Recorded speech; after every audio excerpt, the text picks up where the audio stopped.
There's nothing like going fast. You become so focused and so dialed in that moment that everything goes quiet and you can just experience the speed and the funness of a bike. It was 2005. My dad found a bike built for 5 people on the internet, used, and ordered it for way more money than my grandparents thought was reasonable at the time, and they continue to remind us of this. So we built it up, and we'd ride around the neighborhood at first, and I think every single one of our neighbors came out and stared at us. But I was 2, so I thought it was super cool, so I started waving at absolutely everybody. Apparently I used to almost fall off the bike because I'd reach out to wave at someone and throw all of my weight, and so my mom had to sit right behind me on the bike and grab me and put me back on. Just stay right there. Both my parents have always ridden for as long as I've been around, at least. My dad switched into track cycling when my whole family did, and he had a lot of success with it. It was always super cool to see how hard he worked at that and how he got so quick. He was the top of the sport almost. He was going fast enough to be as fast as the most elite women in our country, and I was like, that's what I want to be when I grow up.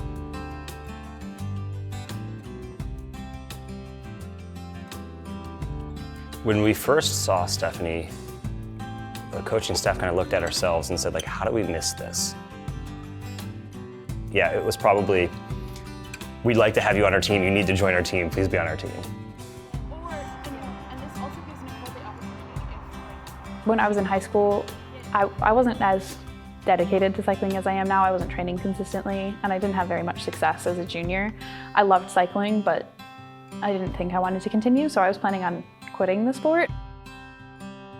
My coach at the time had a camp in Indianapolis over the summer, and I met several of the riders on the team, and the way they talked about cycling and talked about being on the team, I wanted to be part of that, and it sounded so fun, and they made it sound like cycling was what I wanted it to be again. Yeah, watching her just find her love and her passion for cycling all over again and reinvigorate her into the sport was really special. Coming to Marian, it was both the hardest and the easiest thing I've ever done. I'll say that, because I came to Marian and I relearned that's not how you train. That's not how you become a good cyclist. That's not how you work hard for anything in your life. And it was a shock to the system, but I had the entire Marian community kind of supporting me and guiding me through that. You know, you look at her and see how locked in she is, which is super impressive, but she is an intimidating person to ride against when she's out there racing. I am very competitive with almost everything I do, so that's, one could call it a personality flaw, but it's also a strength, depending on how you look at it.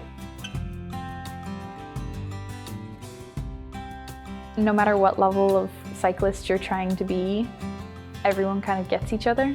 So if you like riding your bike to get ice cream, which so do I, to be fair, and that's all you like cycling for, you still love the sport, you still love cycling. If you love cycling just to watch cycling, you still love the sport, and so that builds such a community and it builds so much connection.